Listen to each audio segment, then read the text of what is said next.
Hey guys, so I am going to continue my DCEU rewatch, before the debut of, Justice League. So this video, the movie for today is Wonder Woman.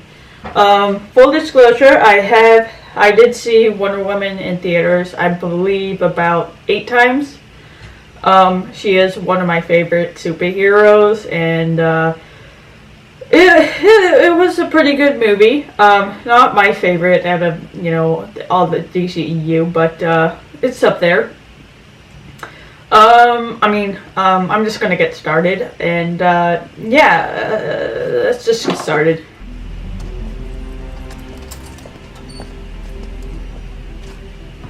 So, this is after BVS, where he gives her back the picture, he finds a picture for her and gives it to her. Obviously to protect her identity. I will never be the same. Question. Is that the only picture of her? Is that the only copy? Actress is so cute for the little Diana. I do like how they get a lot of female athletes for these for the Amazons. I really do enjoy that. God, I love Robin Wright. She makes such a surprisingly good Antiope. She really worked her ass off for this role, in the fatigue.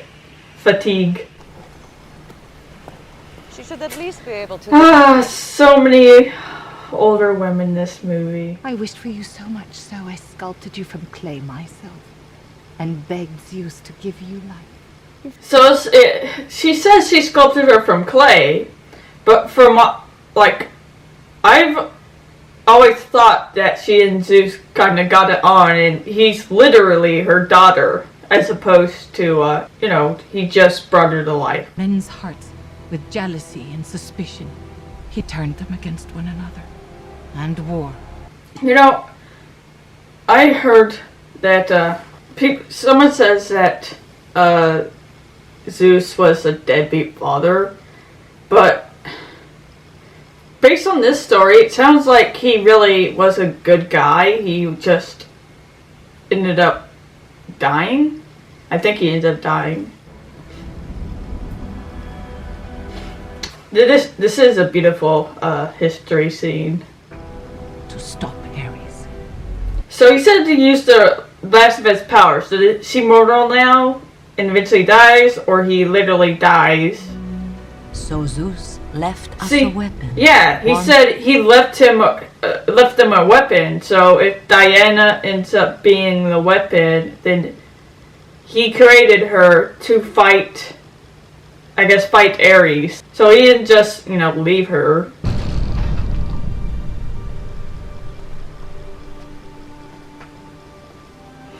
I've always loved Greek history.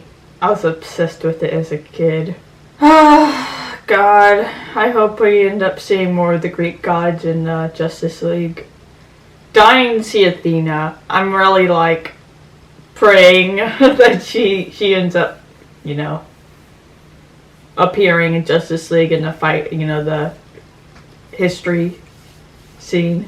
But she must never know the truth about what she is, or how she came to be. What's the point of keeping her, from learning about herself? I love the hand-to-hand fight scenes.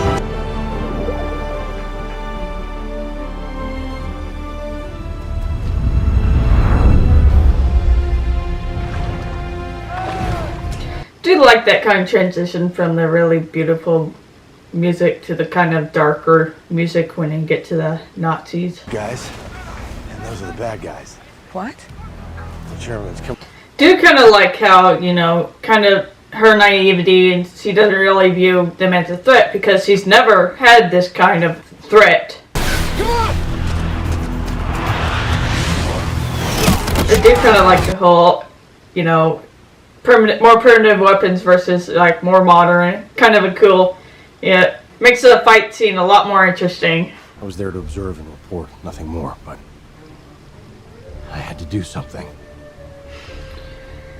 I definitely like this Steve Trevor, especially more so than like the Steve Trevor from the animated Wonder Woman in 2019, who was a complete dickhead and pretty much a misogynistic pig. This is sure Chris Evans, Steve Trevor's a lot more, it's a lot more refreshing than that. I'll sleep right there. I'll sleep. Plenty of room. Then fine, if you don't mind, I'll No, so I it's know. up to you. For I understand that this entire scene is improvised, which I think is pretty good because it comes off as very awkward and just cute. Diana's naivety,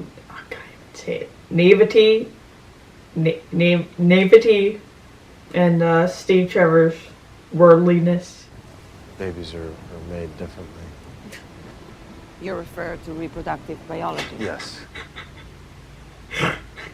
At least the Amazons gave her the birds and the bees talk. Why not?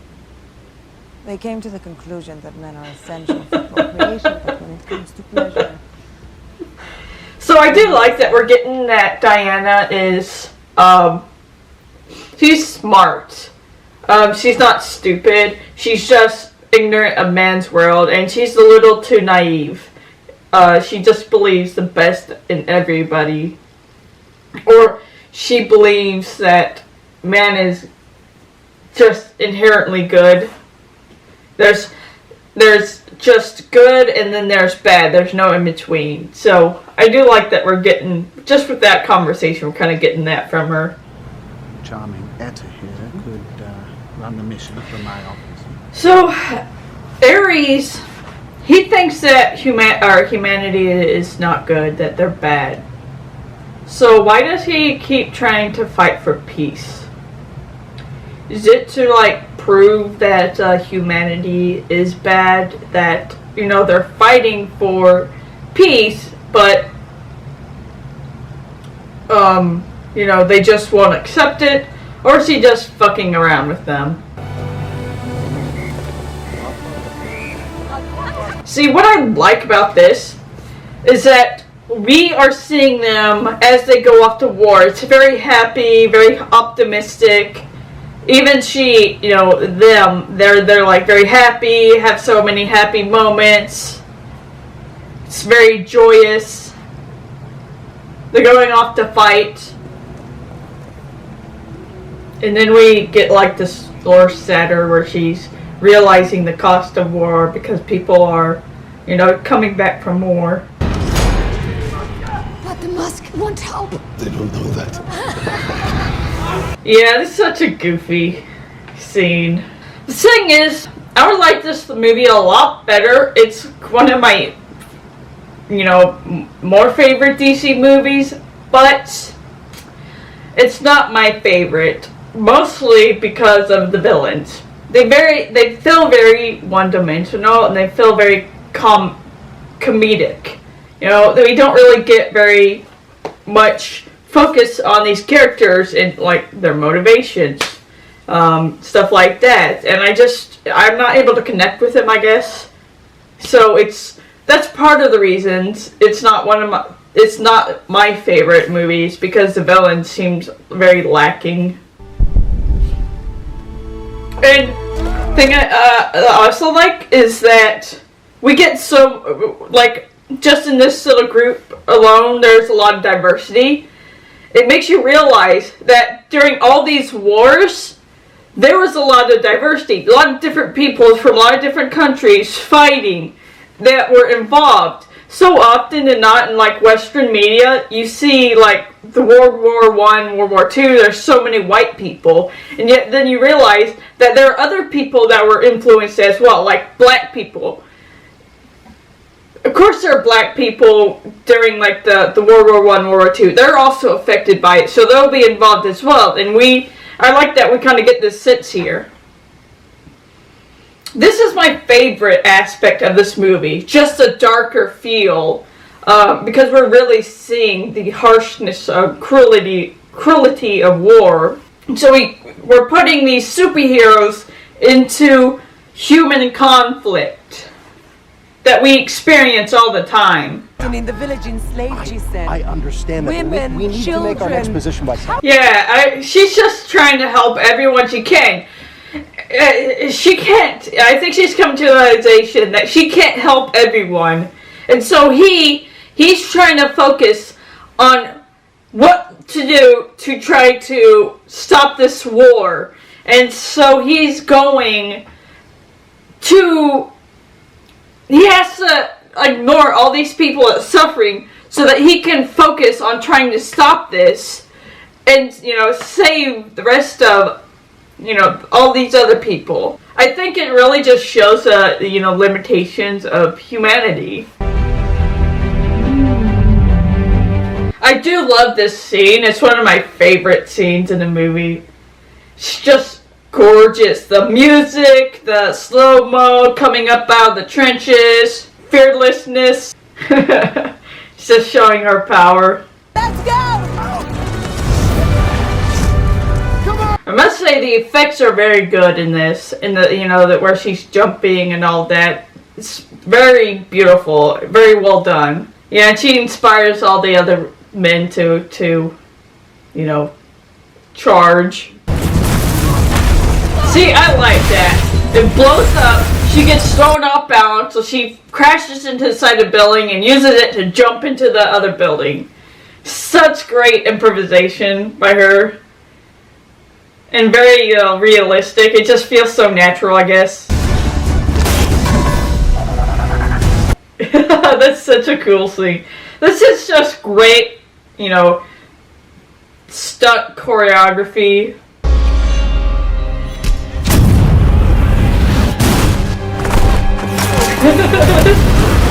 I absolutely adore that she just shoulder checked a goddamn tank. Oh god.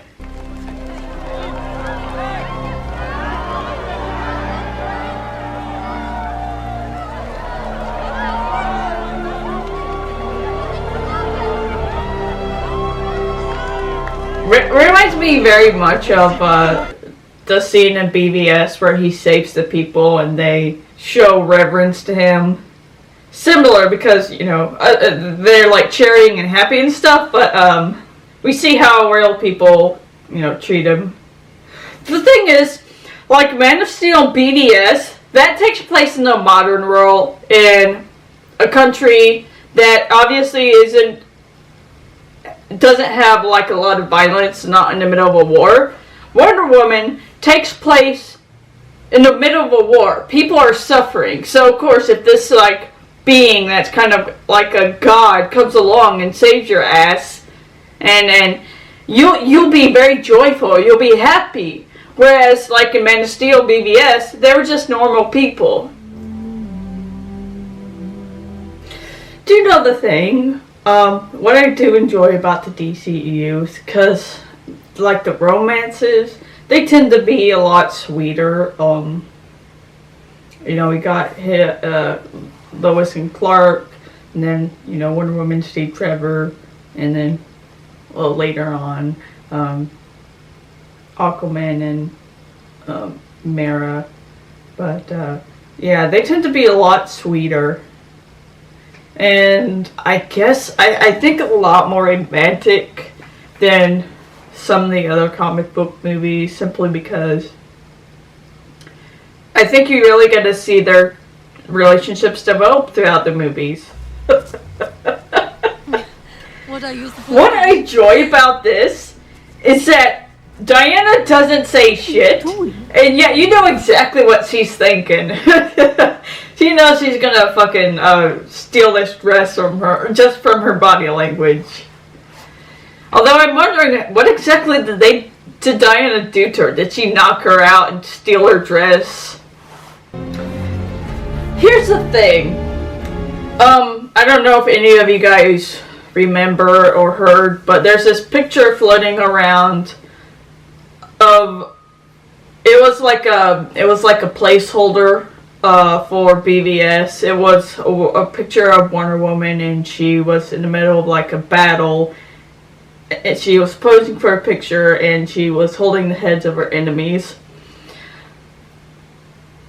And Zack talked about it, and he said that version of Wonder Woman, that's the version that we get when she doesn't meet Steve Trevor. And it makes complete sense, even with this movie. Because we see Wonder Woman throughout the entire movie. She's constantly is going to resort to violence. And it's typically Steve that stops her. So she's gonna kill Ludendorff, and Steve stops her. She wants to... So I do feel like Steve is kind of the voice of reason in this movie. Whereas with that, the picture where she's holding the heads of her enemies, this is a Wonder Woman who, started out naive. She came from a island full of warriors. She's fought, every day of her life was learning how to be a warrior. And so it's very believable that she would go through these wars, countless wars, going to human violence to try to stop it. And she would grow jaded and kind of cruel, which would lead to her kind of stepping back from humanity and conflicts, which would explain why she walked away from humanity, because she lost faith in humanity. So yeah, I mean, I love how even though that they don't actually go with that route, it's completely understandable how that reality would have happened by watching this movie.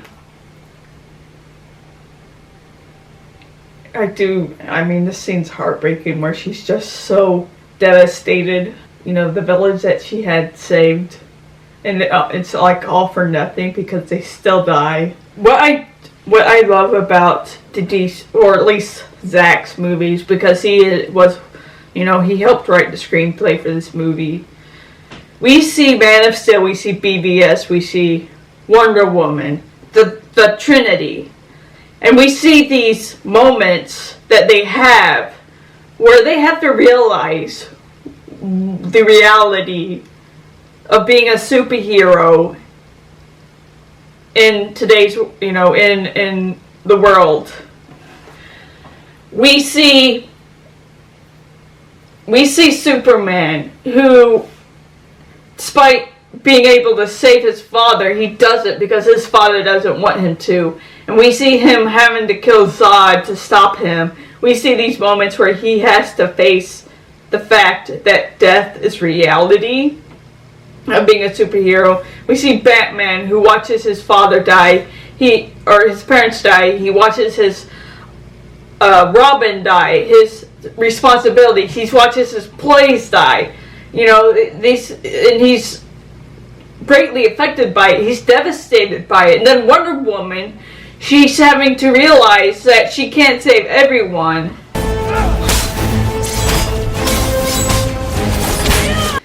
People complain about this battle scene, but, I can see kind of, because it kind of just goes from a more down-to-earth, just Diana trying to stop a war, to becoming just this typical battle, comic book battle.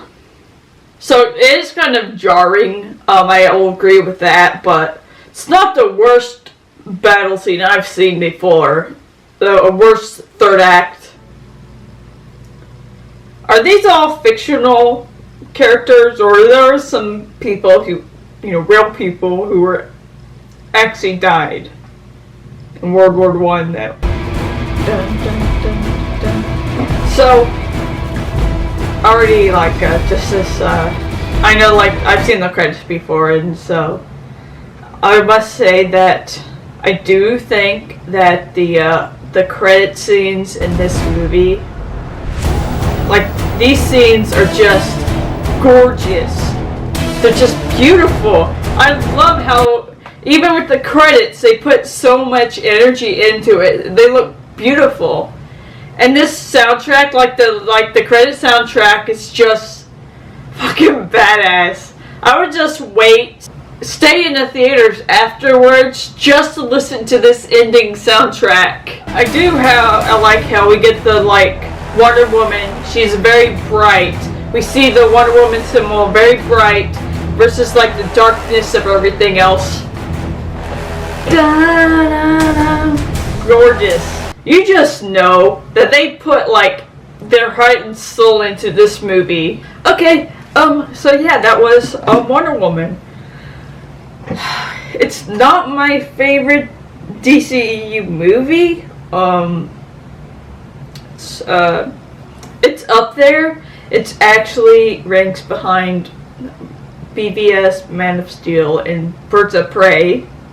I think the one thing I don't like about this movie is the villains. It's just a lot of them were kind of one-dimensional, and we didn't really get a good sense of what their motivations are. I guess we didn't really get a connection with them, and so I wasn't really connected to them in that way. So yeah, as of right now, it's my fourth favorite DCEU movie. But then, of course, it's not exactly something to be ashamed of, because to me, BVS, Man of Steel are god tier for me. Birds of Prey are it's great. And then there's Wonder Woman, which also great, but it's kind of the villains that kind of puts it below Birds of Prey for me. Because they were very comic booky, and a more serious movie about war and humanity, and so. But yeah, that was my thoughts on Wonder Woman. Well, I mean, if you want to stick around for tomorrow, I'll be watching Justice League, and you'll be able to witness my pain, and I'm sure you'll enjoy that. But yeah, if you wanna see my reaction to the theatrical cut of Justice League, just keep an eye out for the movie video coming out tomorrow. It's probably going to be late, but I have work, so. But yeah, for right now, you guys have a nice night. You stay safe out there. If you like this video, give it a like, subscribe, all the usual jazz. And but yeah, you guys, bye.